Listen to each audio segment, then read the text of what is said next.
Have you ever had someone sit in your chair where you know you have to make changes to make it look good? In other words, they're starting out in a situation that's a little bit rough and you know you got to make changes, but how do you do that?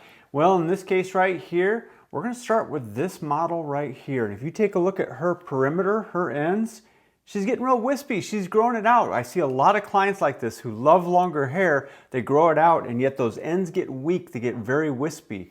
She needs something a little bit more solid and full, and that's exactly what we're going to give her today. We're going to go from this to this. A one-length look that's layered through the interior with a front fringe that opens up. I've gone ahead and shampooed her off over the apex of the head, ear to ear, from behind the ear to the other ear. In doing so, she has a natural parting on this right side. I've got this hair out of the way and the right side out of the way, and now I'm left with the back. Everything from the occipital bone down. And I've go ahead and pin this up so it's up out of the way. Now here's what I want you to remember. We're not cutting a hard bob here, a full-on A-line bob. That's not what we're trying to do. We're trying to deal with the wispy stuff on the ends and make it a little bit more solidified. By doing so, we know that we're going to come up to approximately right here on this length on the perimeter. Pretty generous section here. I want you to take a look at this.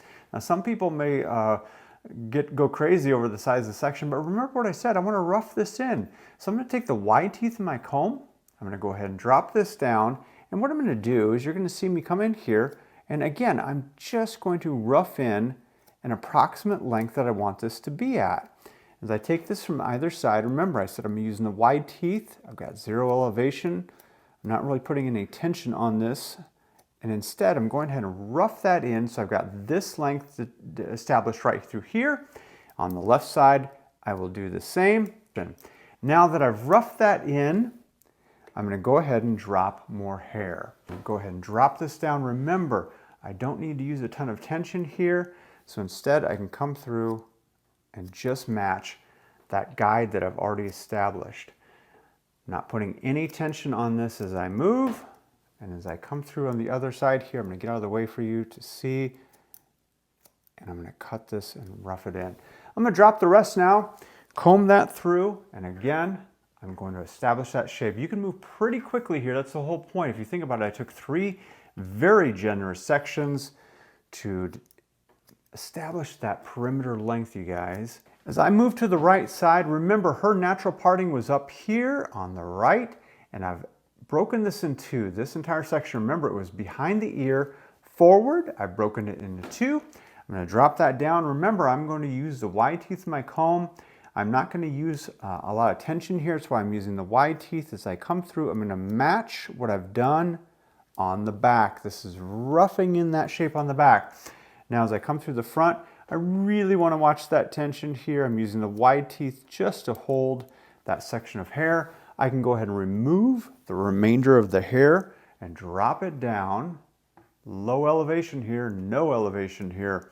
As I come through, I can use my shear, my swivel shear, and go ahead and cut this through. I'm going to move through onto the front. And as I drop this down, remember this is low elevation. There's nothing to it. I'm roughing in the shape. If I got to get control over here, so be it. It's fighting me just a little bit. I'm going to hold that just to secure it and knock that out. I'm going to move to the left side now. As I move to the front, what do you know? I'm dropping this down. I have very little tension. If you have to grab something, go ahead and grab it, but take a look at what I'm going to do. I'm going to loosen my tension as I do so, just to match the reference point or guide below. And now we've established one length throughout the interior, got rid of the wispy stuff. I'm actually going to dry her so we can see exactly what the hair is doing. It's going to tell us exactly where we need to place our layering and to define the front fringe as well. Okay, I did a quick blow dry just to get this into shape, smooth out just a bit. I didn't want to go crazy with it, but as you can see, it really brought it up to a 1-length bob right now, and it solidified everything. But we're not done. Let's go ahead and work on a couple different areas. I want to work on the interior. Instead of that 1 length all the way down, I want to go ahead and break that up. I want to add some layering throughout the interior, and we'll open up the face even more. This length, she loves to bring it over from this side. That's fantastic. However, I want to open it up a little bit more. We're going to go ahead and pull up a section here. And what you'll note is this. You've essentially cut a bob, and so therefore you know that this angle is going to be in place, and your layers or lack thereof, need to start right here. You've got to be able to grab this, and you can pull this up, and if you wanted to, you could absolutely go crazy. Here's my shortest layer, and it starts to extend up through here to match that. We don't need to go that low. Instead, I'm going to use the occipital bone as a reference point. As I draw this up and pull this up, I'm going to see that. I'm going to go move past that. I'm going to move right into this area right here to use that as my reference point. And as I point cut, you're going to see me go slow here. I'm going to enter this section, and I'm going to start to use that reference point and cut into it to match it. I want this very broken though. I want to create that layered movement that we want through the interior. And now you see I've roughed that in. I took a section here. I'm going to work in a pie-shaped manner all the way around the head shape. So as I take the next section, I can bring that up, and I have two reference points if you think about it. I've got the hair that I just cut, and I still have the hair below. And now I can start to see that. It's very hard to see on the camera, but I've got a reference point right here and right there. Saves you a lot of time and energy. You can move right in and move through this efficiently. Why did I want to dry it? To cut it in this fashion. Well, I can see what her hair is going to do, and I can really spread this hair apart. Why? Dry hair is fantastic if you smooth it out with a comb and spread it apart, because now as you enter into the section, you're actually removing finer pieces of hair into this section. If I had this wet, it would clump together and I would take out chunks.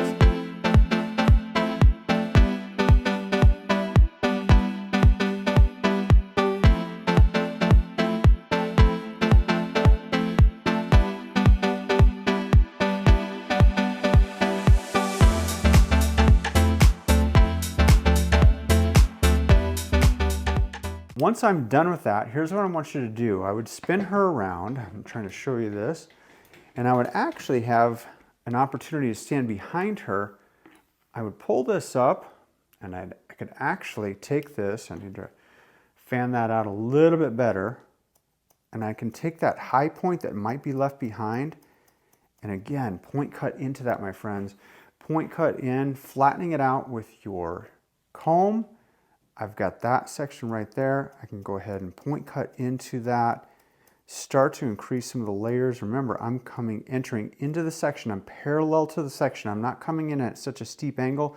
It is parallel, which removes finer pieces. I'm at the front hairline here, just going to double check my work and make sure I've got a little bit of leftover here that I'd like to remove.